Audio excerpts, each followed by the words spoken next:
All right, I think I'll go ahead and get us kicked off here. Good afternoon or morning, depending on where you're joining us in the world today. I appreciate everybody hopping on and being a part of this important conversation. My name is Julie Smith, and I'm the Director of Corporate Accounts for AvaSure, and I have the pleasure of kind of leading us through this conversation. But more importantly, I have two very important guests on the line with me. They are both thought leaders in the industry and will definitely leave you with some great things to think about as you walk away from the conversation today. I want to start by introducing Aaron Miri. He is the Senior Vice President and Chief Digital and Information Officer at Baptist Health in Florida.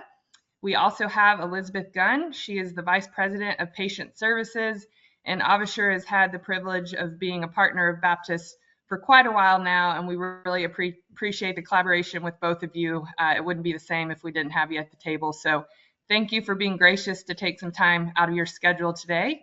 And for those of you on the line, we're going to treat this a bit like a fireside chat where Elizabeth, Aaron, and I have a casual conversation. But before we kick that off, I just want to kind of frame the context of the conversation today. I can imagine, based on the title of the webinar, you have an idea of where we're going to focus. But I have had, the benefit of sitting down and having numerous meetings with large health systems across the country, and there is a notable and consistent buzz around this concept of AI in healthcare.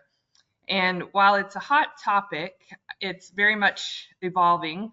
And I emphasize evolving because a lot of what people said 6 months ago compared to how we're thinking about AI today and how it will continue to evolve in the future is very much an evolving process. And so with that, it puts a lot of contemplation around how do you harness the greatest value with AI in a healthcare setting. And I know a lot of my conversations point towards the concept of augmentation and automation of various clinical workflows.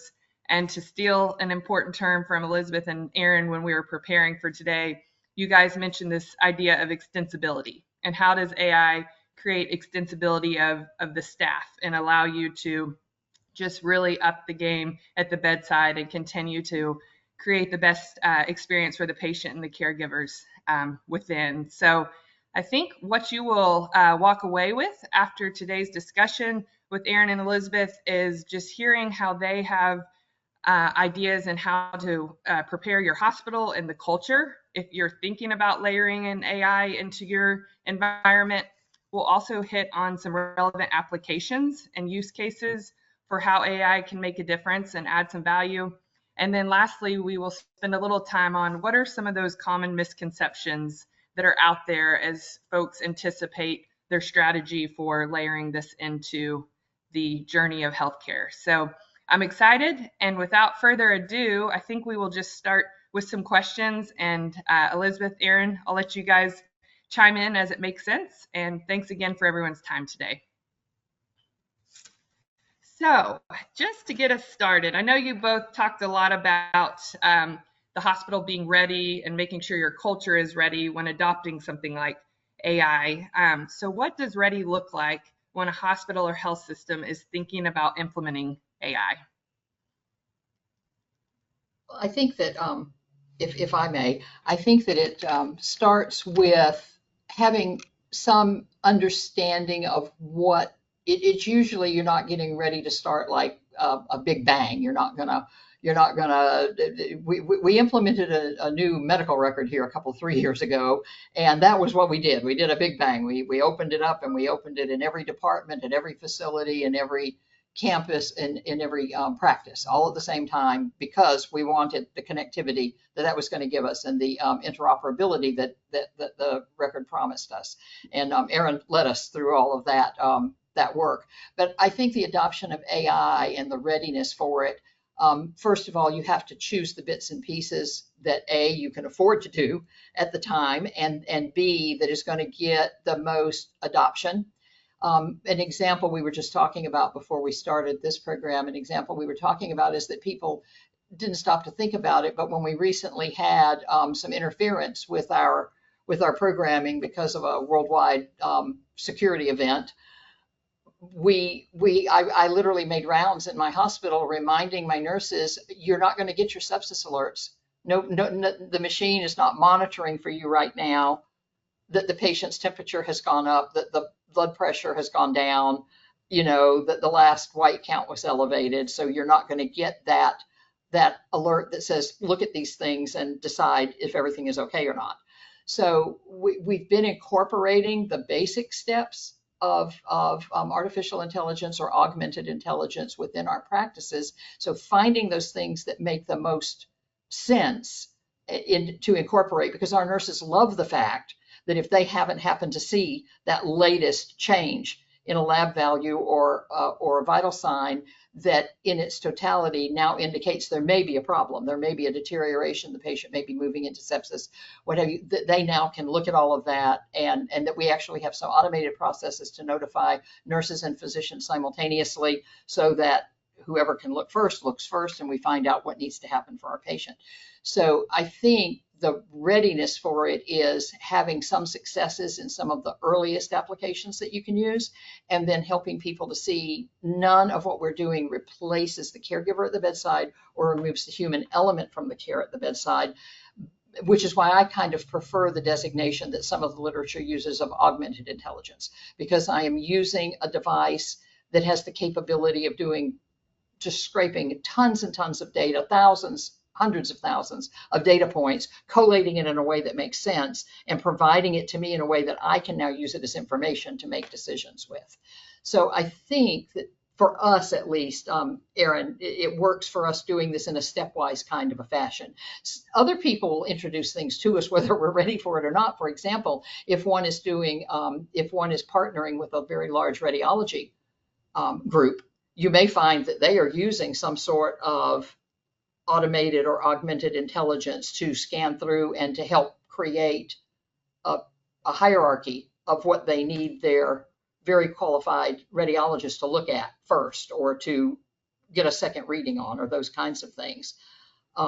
So you may get engaged with AI differently than you thought you were going to get engaged, just because other sectors in the industry are going to start adopting this technology. And Aaron knows a lot more about that than I do.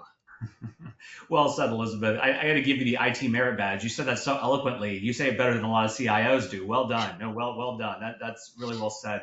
So I would tend to agree with her, Julie. I think if you step back and look at it at a 100,000-foot level, there's a couple of unique aspects to the culture of Baptist, which then interplay into AI readiness, to your question. Number one is, do you have a staff, a team, colleagues that are willing to accept change, right? Let's be honest, that technology can be scary. Let's be honest, that change can be scary. But do you have a culture that's willing to embrace change and embrace a faster, better, cheaper way of cracking the walnut, per se? That's a question mark, right? Some cultures are not ready to accept that. We are, right? So it's important that you work on that change management together, transparently and collaboratively, particularly with your nursing colleagues, so that there's an understanding of the why, and also understand and respect the fact that those workflows that were established over years and decades were established for a reason. So if you're going to change that, it's got to be for darn good reason. And everybody needs to understand that and be accepting of that. Hence what Elizabeth was alluding to with incremental rollout versus a big bang in most cases, so that folks get used to it. So that's step one, the people. Two, do you have the capability of absorbing that rate of change on your staff? Example, are the devices, is the wherewithal of the environment? Do you have, you don't want to put something out there that suddenly bogs down all of your machines across the entire enterprise, which puts a detriment to everything else that you're doing. So do you have a capability across the organization to even do the AI algorithms and outputs that are necessary? It's an investment. And right now, a permutation of issues going through the CIO community is basically AI sticker shock, right? The price of actually doing AI appropriately and responsibly, which is why partners like AvaSure and others are important, because that guide you through every step of that. This is what's really going to take, so that at the end of the day, it's a successful outcome. The third aspect of it is then the AI itself. And this I cannot understress at all, which is making sure you do this in a responsible manner. Not every AI algorithm is the same. An example, the open AI public version of ChatGPT. For all of you listening, please do not put patient information into it. It is not protected by HIPAA, and you will be violating the law. So, but do people know that? It's up to us to be responsible and work with our clinicians to put tools out there to them so they can be able to use it and transact appropriately and responsibly using the right AI algorithms. So now let's talk about, I always like to talk about what we've done, Julie. I think it's important. I think it's important to understand how we went about this, right? So November 2022 was a catalyst day for all of the industry across the world, which was OpenAI's partnership announcement with Microsoft. It brought to the common lexicon, Chat GPT, right? Before that, it really wasn't chatted about, in public. A lot of us knew about it that are techies like me, but did we actually start leveraging it in mainstream? No, we really didn't. Now at that point, you started seeing come out with Microsoft Teams or other products that are out there. You had large electronic health companies like an Epic or Cerner dive into that. So it suddenly became really more of the common lexicon, which imported in AI at a macro level into healthcare. We've been doing AI for a long time with sepsis detection and other things. But now at large language model level, how do we do this? The next big catalyst event was October of 2023.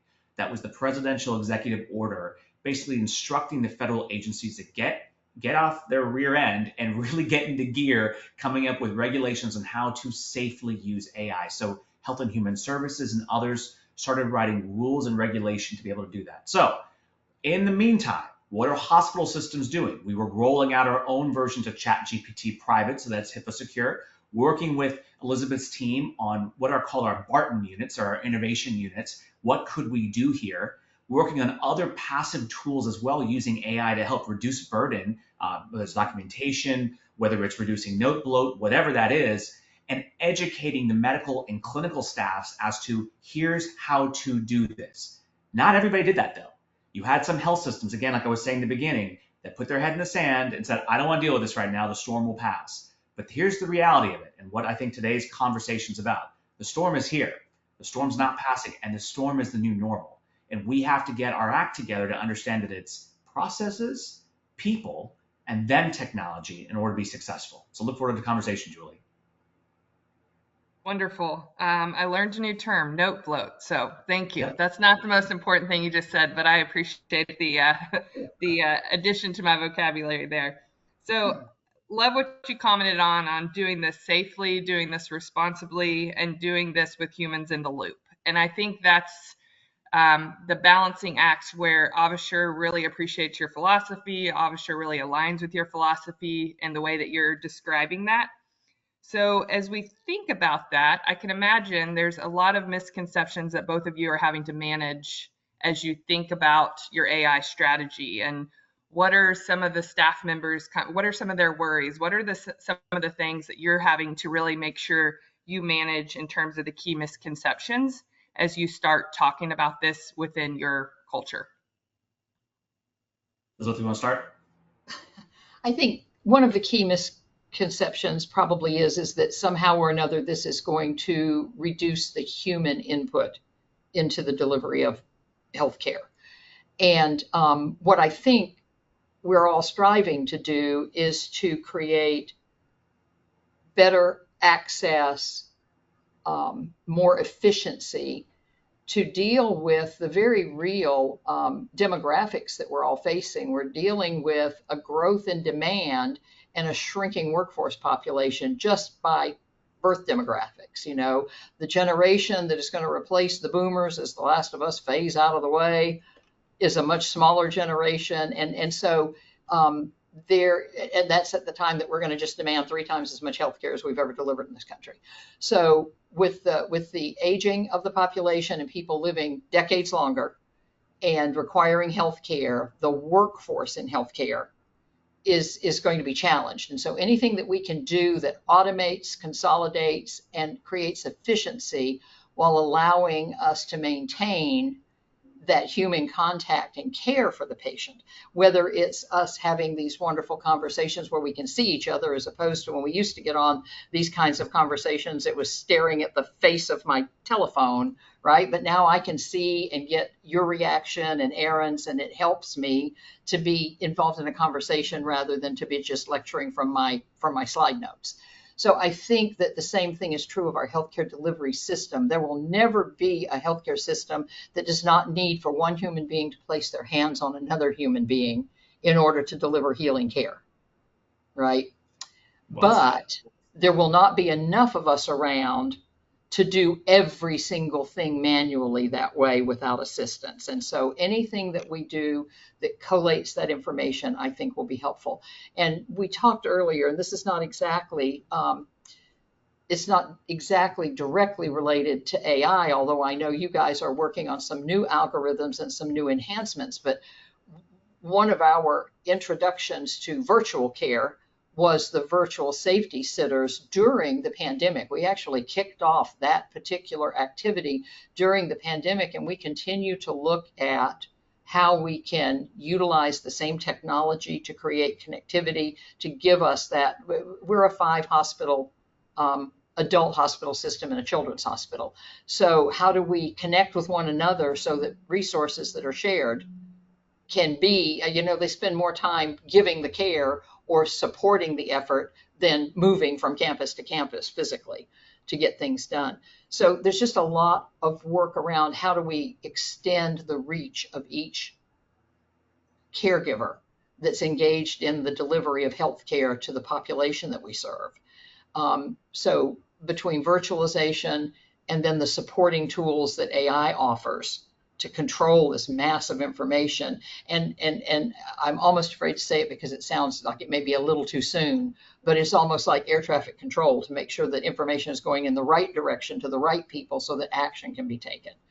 And even the patients, appreciate some of the automation that comes from that. So I think that's the path we have to go down and try to sort of understand how do we do this. I keep waiting for the technology. The technology is growing so fast, and Aaron is probably much better to speak to this than I am, but it just feels like as a consumer of technology, I keep waiting for the miniaturization and the widespread use of things to make it less expensive. And yet there's so much new evolution of things that come out that it's kind of like, okay, what device do I purchase that's going to let me utilize its full life expectancy? I'm going to get to, take its full use over the next 5 to 7 years rather than it become obsolete because it can't support the next new wonderful thing that is now possible to do if you have the right infrastructure to do it with.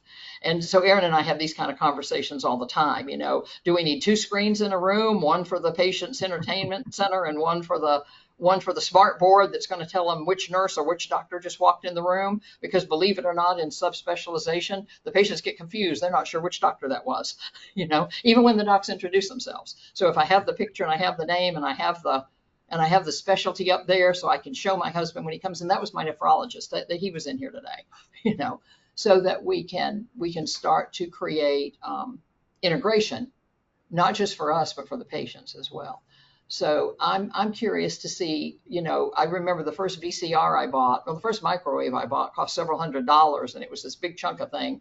And as it turned out, I didn't like the way food looked when you cooked it in the microwave. And so it was the most expensive bottle warmer that was ever bought, because the only thing I ever did was that my youngest child was like, when he was ready to eat, he was ready to eat right this minute. So we'd warm his formula up in the microwave.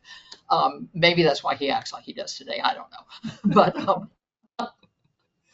But hopefully, as we do refine everything, we'll get the kind of interoperability that will let my fleet of devices be useful even as new things evolve, and it will make it more affordable. I think that that's what we're all looking for, is how do we add value without breaking the bank in terms of the capital investment we have to make to get there. Aaron, please save me. No, you're on. I'm telling you, you got the merit badge today, Elizabeth. So I think, Julie, to your question of, what are the misnomers in the environment? A couple things. Number one, that AI push of a button will auto-magically solve your problems out of the box.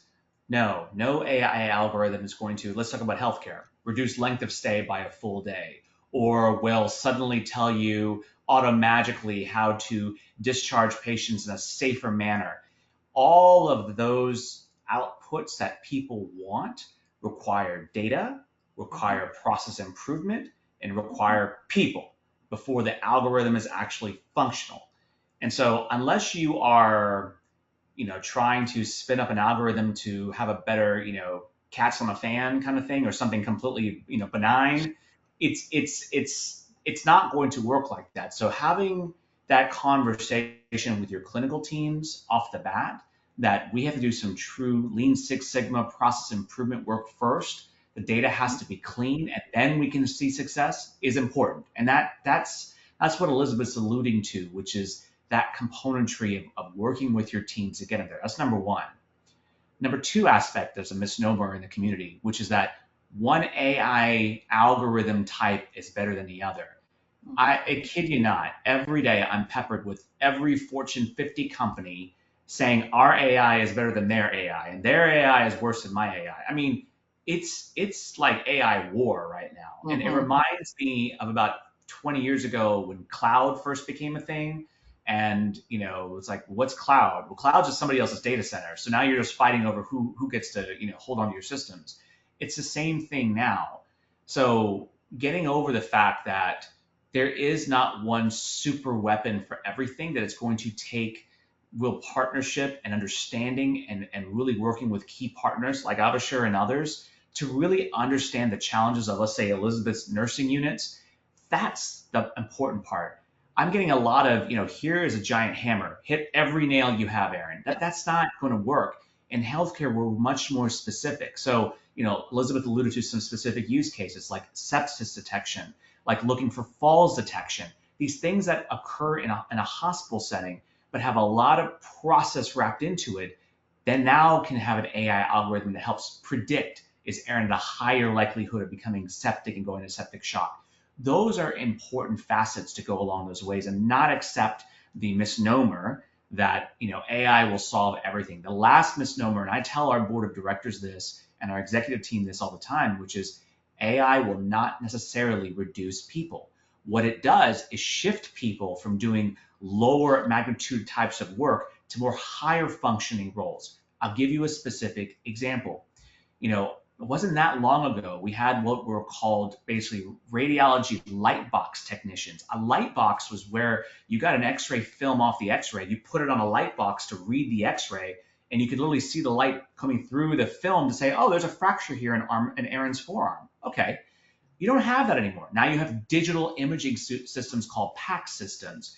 But we didn't get rid of radiology techs. They became PACS analysts. They became PACS administrators. So more higher end.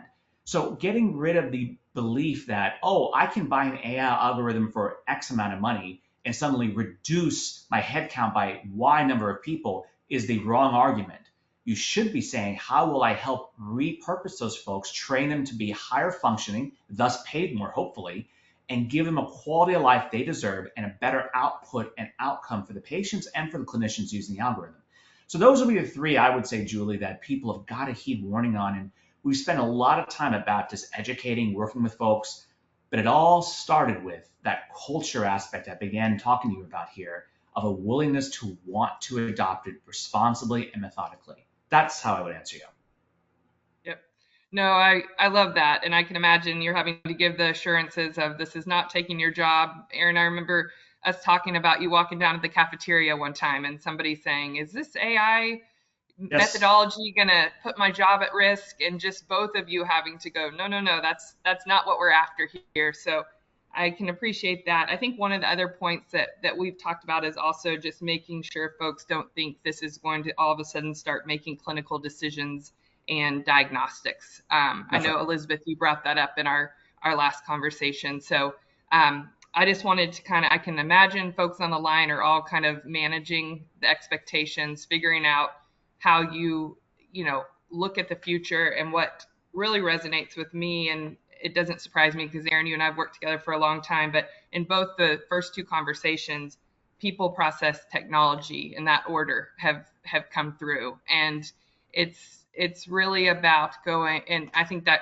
fits into this culture readiness. Is have we articulated this to our staff and our people in a way that they are excited about how we can do this responsibly, ethically, and it's going to make their life easier? Then what's the change management required? How are we looking at the process to make sure it's driving those outcomes we're looking for? And oh, by the way, here happens to be the technology that drives that home. So I like how you're thinking about that. So I think. Well, I would say, Julie, that I mean, I just want to emphasize what you just said. You mentioned the word fear, and I think we all have to acknowledge that's not a bad word, right? As long as we can acknowledge that people need that security and safety aspect. I mean, if you think of Maslow's hierarchy of needs, the bottom part of that pyramid is safety, right? People need to feel safe. Any technology, AI, robotics, anything, and understand that we are not trying to make them obsolete. We are not trying to replace their expertise, and we are for sure not saying that you are irrelevant completely and your role is going to vanish in the future. That is not the goal of technology. And I think what you just said, Julie, is important for the audience to take stock of, which is that it's okay to accept that people are fearful of different things. And understanding what that is and breaking that down at a human element, at a very basic human, what is Aaron worried about, is important. And it's going to take conversation. It's going to take demonstration, because proof is in the pudding.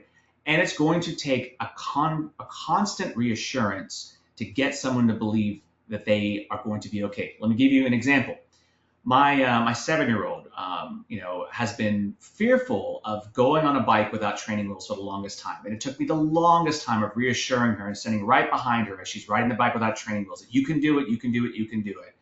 And finally last year, she's on it. I said, you got this. And I just took a step back, but I've been reassuring the whole time. And sure enough, she's off the races. Just like a 7-year-old learns how to ride a bike, so too is nursing staff, medical staff, others learning AI or learning any technology. You have to put the effort in. You have to show it's okay. I understand your fears, and I understand that I got you. That if something does go haywire, irrelevant, because I got you. I got you no matter what. Those are the dynamics and intrinsic natures that no one really talks about when it comes to AI. They just say push a button and it happens. It doesn't work like that. So I just wanted to highlight that, Julie. No, I love the analogy. That's fantastic. So I think we're going to pull up one of our poll questions real quickly for bring the crowd into this a little bit. So it should pop up here shortly. All right. They're looking at it right now, but it basically is asking the biggest concern regarding implementing AI in healthcare. And we will learn shortly what the consensus is here. I like that. Good. I believe I will get an answer here shortly. Yeah, I like this. It's good. It speaks to the responsible aspect we were talking about earlier.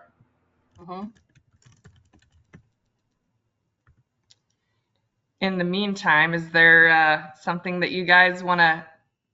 Yeah, I'll tell you this. Let me tell you a good story. Let me tell you a great story about AI. I think it's important for the audience while you guys look at this. And this is something doing an ethical and the right thing to do with AI.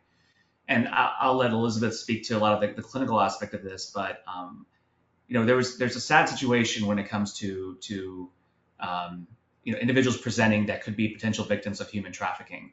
And Elizabeth's team at our Baptist South location, and especially the pediatric team, really leapt into action to use technology to see if they can combat this and trying to really help mitigate a terrible, terrible situation with some great output. And it wasn't so much the technology that did it as it was the people and the processes and the training behind it. And I think, Elizabeth, this could be a good 1 or 2 minutes to kind of present what your team was able to successfully do, and we've managed to save patients with it. Well, they were able to, the first thing they did was to identify how are we going to identify individuals that may be in this kind of a terrible situation. And so we had to come up with a consistent process to ask the right questions, to look for the right cues, and then to share information with individuals in a way that was safe, right? So that we could start to get to the bottom of those things. And then they built their contact. They got their process from start to finish. How do we identify for it? And then how do we teach everybody so they know what to look for? And then what do they do if they see something that they're concerned about? And how do we then filter this information to get the right people down here to support this client. And they've literally actually rescued a couple of people from a trafficking situation based on following that process. And one of the things, of course, that they do is they look for their database there to try to understand, where's this person coming from? What's the address? What's the this? What's the that? Because there's some cues there that can help them to identify patients that may be at risk, even if they're, denying it. So, I think Aaron can share, as far as how the technology supported all of that. But it was basically building the screening tools and then having the algorithm available to have the action plan make sense when we identified an at-risk person. That's exactly right. And so right to the point of here is the biggest concern with AI is ethical consideration. This is a huge consideration, right? Ethically, do we want to do something? It's the right thing to do. So having the discussion transparently at a conversation level, what could we do? Then looking at the technologies out there to make sure that, okay, we have the capability to deliver it. Then the data, right? Was the data representative? Was it marginalizing inadvertently any type of, whether it's gender, race, sex, whatever it may be, making sure that we had clean data. Once you put all that together, combined with the processes that Elizabeth just alluded to, boom, eureka. We now have patients being recused and saved because of doing the right thing. So down to the point of the biggest concern with AI, as a real world aspect of something that materialized, and I'm very, very proud of Elizabeth's team and the teams for getting together and building out and doing to make a material difference in our community. You can take very concerning, potentially ethically questioned, type scenarios and solve them, as long as you do it responsibly, transparently, and together. But make no mistake about it.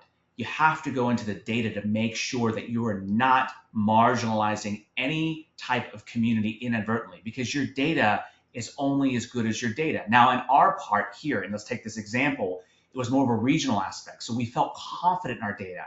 But if I was trying to build a national algorithm, that's a very different connotation and a very different lens of data than what we would do for the northeastern Florida region and southern Georgia region, which we're very good and confident about our data because we have the largest not-for-profit organization, regional organization, healthcare organization here in the area. So I know the data is representative and it will work and it's had success. So to the point of the ethical consideration and bias, I would say technically, don't let that be an inhibitor and a fear factor in saying, you know what, I'm not going to do anything because I don't think I can make it work. You have to lean in. You have to do your diligence. And again, I'm blessed to work with people like Elizabeth and others that are willing to really roll up their sleeves and say, what can we do together? But once you're transparent with it, you can move even those who are the most fearful forward. Awesome. Well, you got to take the poll blindfolded since it happened to not come through on our side, but you nailed it. You got a A on the test if we go off of what the majority voted. 44% voted ethical consideration and bias, which you talked about the ethical component. And number two was 22% said the biggest concern is patient trust and acceptance. So all of those have been threaded through our conversation today. So patient trust, it's interesting. Let me give you another real world story about patients for a second, right? One of the AI projects we are embarking on is, we get a lot of requests from our patients via our patient portal for, hey, I need a refill, request on medication, or when was my appointment? Or, it's very common type asks. And you can imagine an office staff gets inundated, right? They're also seeing patients checking them in, whatever else, but they're getting inundated. And nobody wants to be non-responsive to a patient. I mean, how many times do you message, whatever, and you get angry when like 2 minutes goes by, you're waiting on hold, right? So it's like, could AI help pull and answer simple responses like, hey, when's Aaron's appointment? But to even do that, to even something so benign, this is not a clinical diagnosis, it's simply saying, yeah, your appointment's tomorrow at 10 o'clock in the morning at so-and-so location. We went through a number of things of disclosure, transparency, telling people upfront that your replies maybe come from an augmented response technology, all these components to make sure that patient trust is never violated, that we're sensitive to that. It's very important that our patients know that we will never jeopardize their information, we will never outsource something very important to a bot, and that if they have questions, there's a human they can talk to. And we always allow them to break out and say, hey, if you want to talk to somebody in our call center, push one or type of character in chatbot, boom, you've got a human. So I think patient trust and acceptance is an important dimension, but again, it comes down to transparency and common language so that folks feel safe and secure. Mhm. Love it. That's great. So moving right along, Aaron, there's been a theme, and you and I've run into each other at different points in our journeys, and there's been a theme in terms of kind of your leadership style and the culture that you want to create, and that has been I've never had much dialogue with you on the strategy of an organization we're working through without your clinical stakeholders at the table, and it's always been first and foremost, I want to defer to what the clinical leadership says. I want to bring clinical leaders into this decision. And much of that's because of what you've described on this is a people, this is a process, and there's reasons they've done it this way in the past. And if we are going to change it, I need Elizabeth and her team and everybody to see the value in doing so. And so I just want to hit on it because I think our most successful partnerships at AvaSure have been when we have both clinical and IT leadership at the table. It's really important. So what would you say? I mean, I think we've had some spoiler alerts here, but what would you say you both think has been instrumental in creating that kind of culture at Baptist? And just talk a little bit about the collaboration between your two teams. Yeah, Elizabeth, please start. You've been here So longer I than I mean, have. the culture is one of supportive change. We learned a good while back that to remain stagnant, your values don't change. We are a community-based, locally owned and operated, faith-based, mission-driven organization. We hold everything that we're doing up to that lens. Some of our largest service lines are service lines that cannot pay for themselves. So, because they're needed in our community, and they are not the kinds of things that create a huge margin so that people want to get out there and capture that market. I want that market. For example, I mean, one of those markets in American healthcare today is behavioral health. It is not a lucrative practice. It is an incredibly necessary service line. And we dedicate growth dollars to that service line because our community has grown, the demand has grown, and it's a needed service for our customers. So we look to adapting to changing models of care, changing technology in delivering care, changing systems, adding new locations. That is kind of who we are. But we never stray away from the values that we hold. And that's how we put it all together. So it's those values of teamwork and everybody's perspective being important, that allows us to have some of the best, most well-rounded teams in terms of when we get ready to even talk about vetting a product or a process that we're going to change or introduce.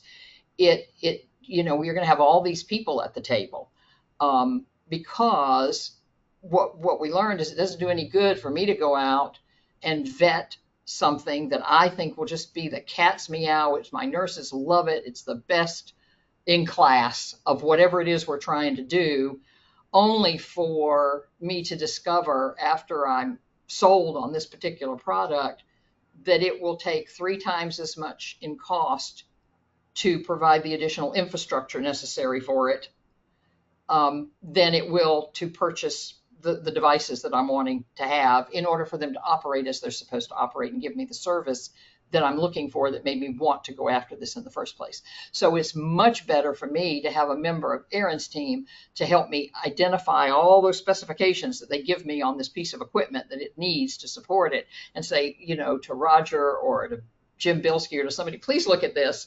Will it talk to our machines? Can we deal with it? Because I have been in this business a long time, and I jokingly tell people for 30 years I have been buying HL7 compliant equipment in the hopes of just getting my alarms to sound at the nurse's station. And I still don't have all my alarms sounding at the nurse's station. So we need to work together to get the results we're looking for. And I know that Aaron tries not to let anybody get too far down the pathway in what automation is supposed to look like, or what the AI platform is supposed to look like, or without getting the clinicians involved to try to understand, well, if we have to make these changes, he will remember, because this was like, I was world famous for this, Aaron. Do you remember when I used to say the workflow? I at one time I told him, I said, I don't want IT people to use the word workflow anymore, because it means two entirely different things to the clinician and the IT expert. When you say to me the workflow for administering medications, I say I have to have a doctor's order that I can look at.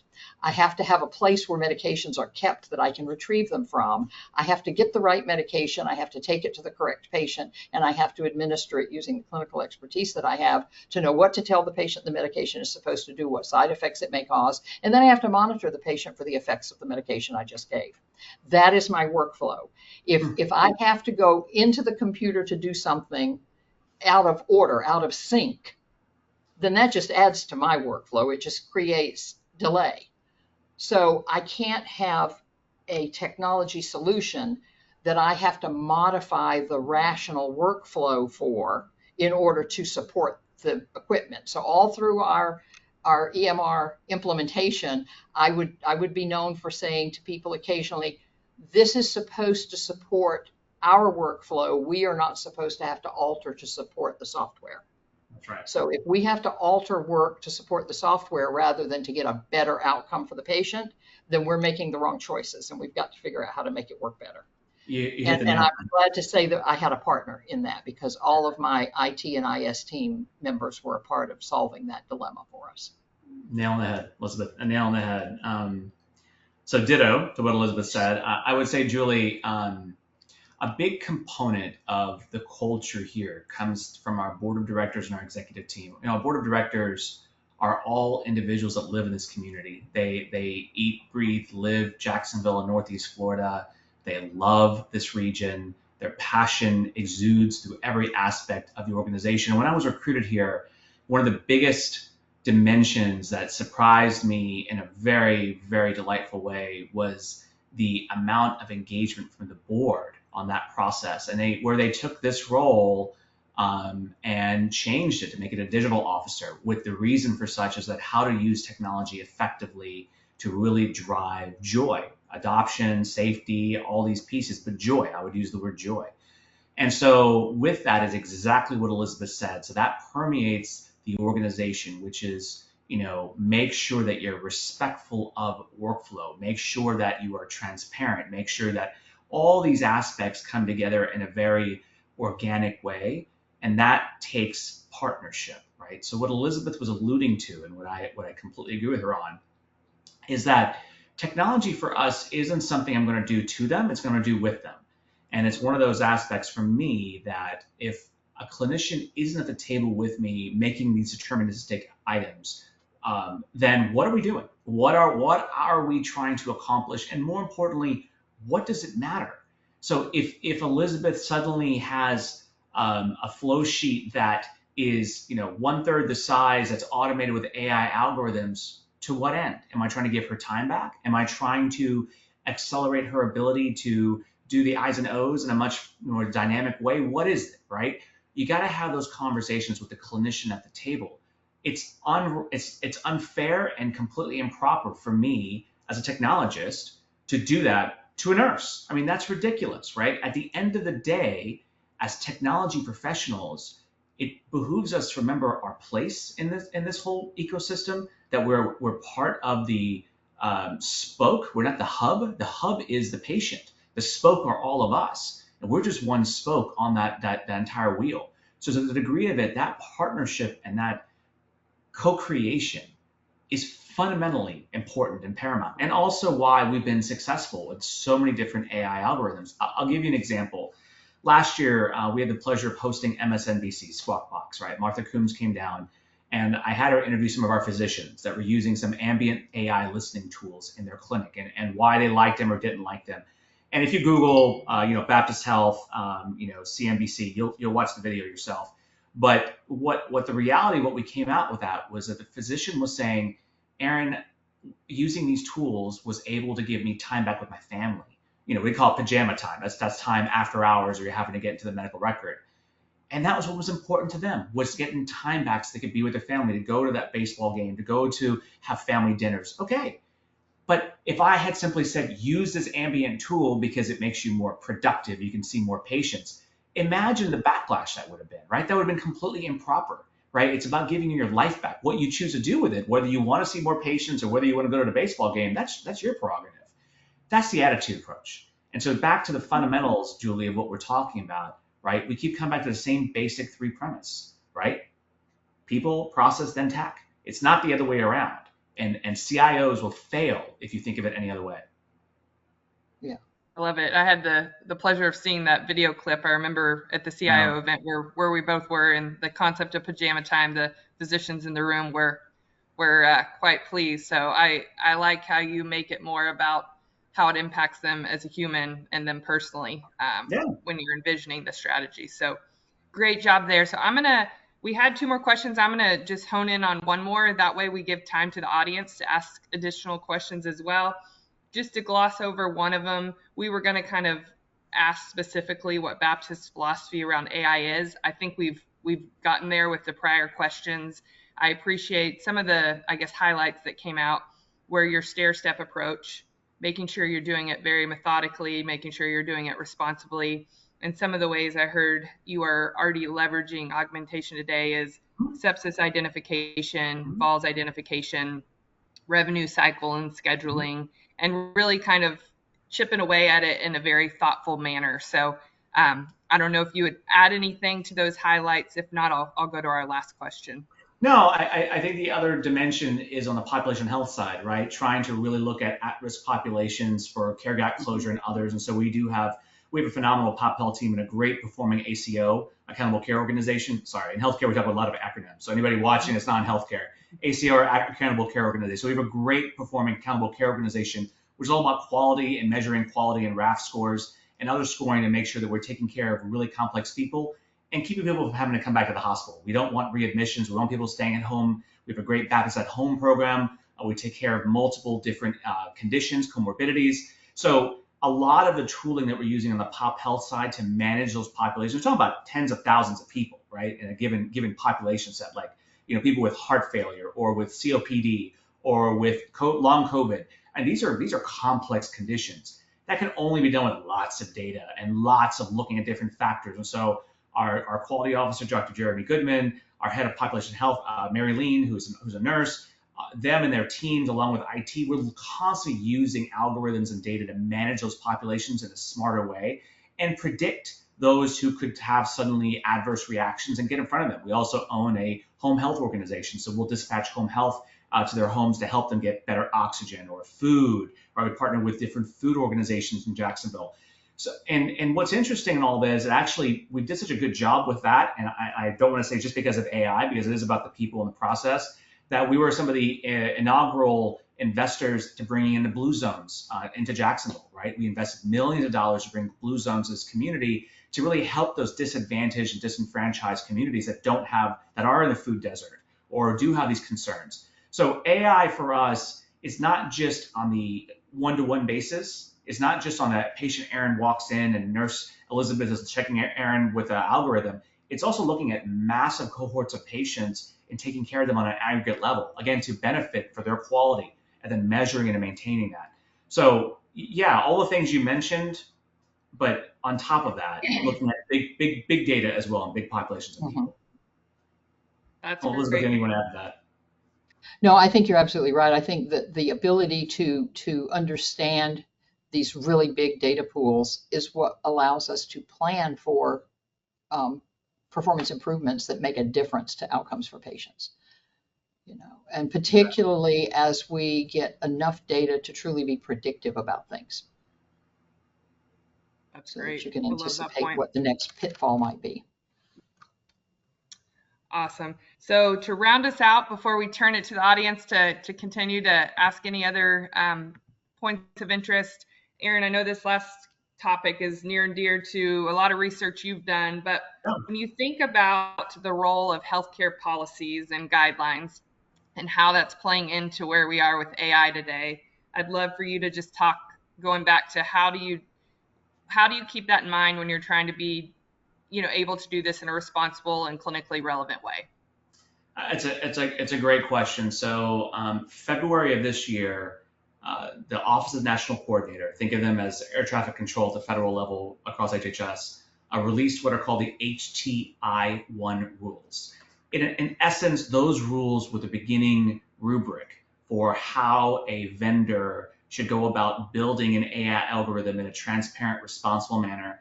And think of it as a way of making sure that individuals didn't build an AI algorithm for patient care purposes and say, nope, can't show you how we got the output. Too bad, so sad. You got to trust me. So it's about transparency and trust.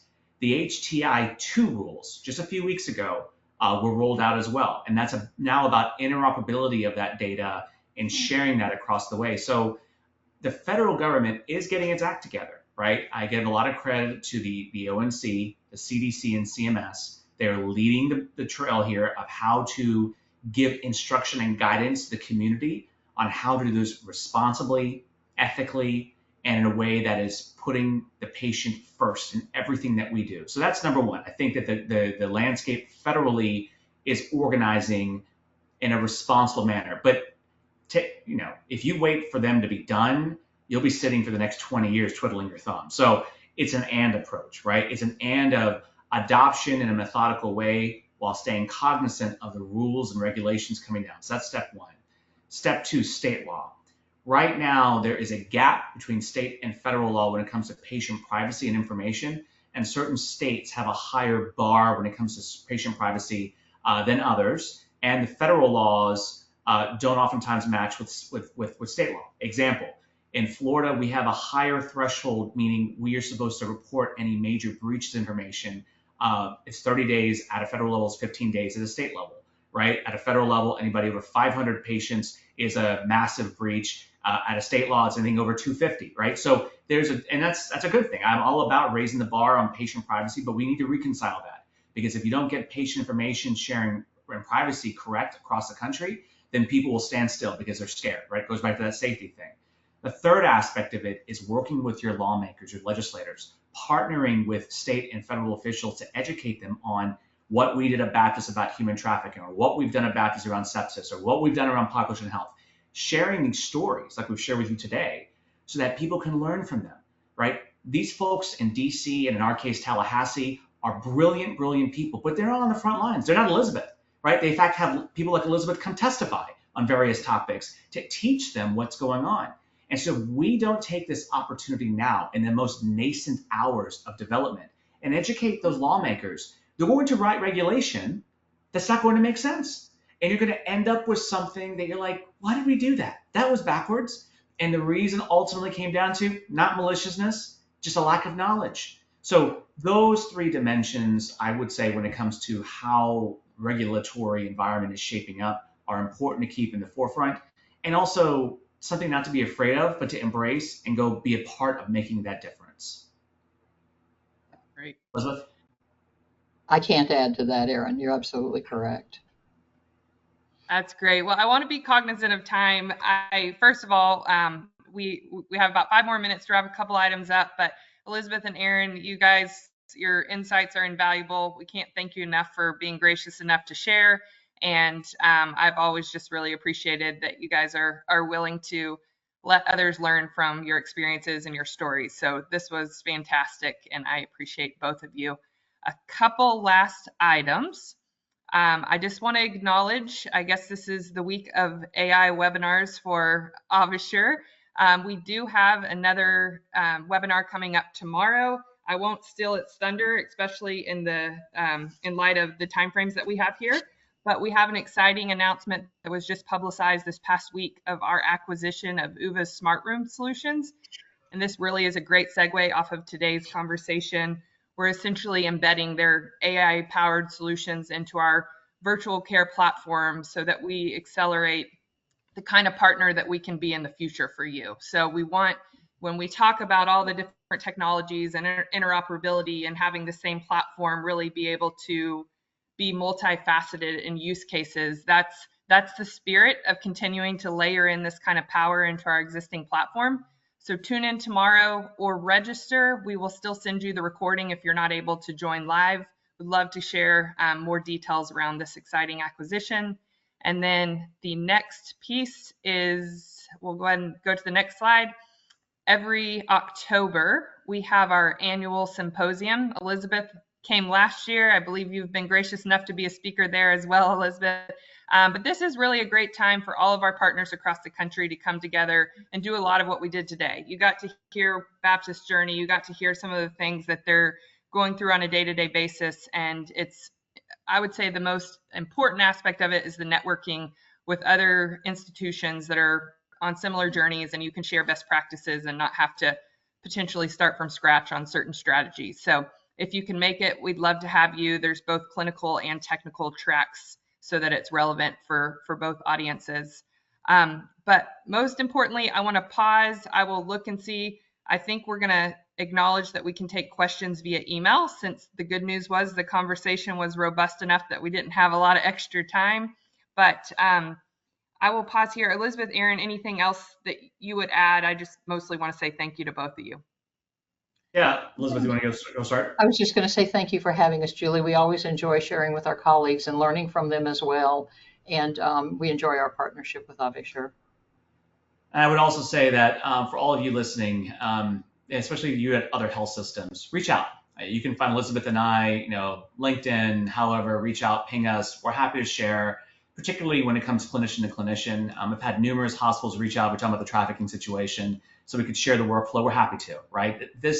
It is not a competition. Healthcare is not a competition. We are all taking care of the same patients, and those patients can be us, all of us, myself, you all listening and watching right now. So reach out. We're happy to collaborate. We're happy to co-create, and we're happy to make a difference, whatever locale you may be.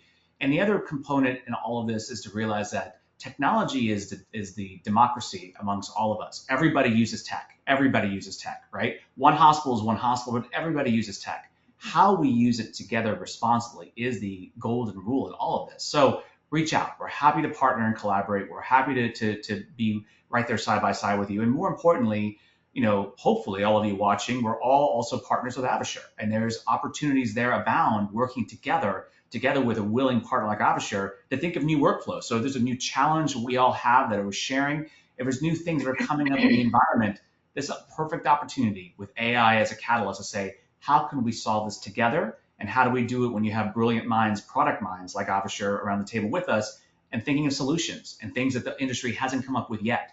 What an opportunity we stand today in front of that we can just take with both hands and drive it, or it'll be driven for us, one of the two. Thanks for having us. I love it. Thank you, guys. I appreciate it. And thank you to everybody who joined. This was a great conversation. Thanks, y'all. Have a good one. Wonderful day. Bye.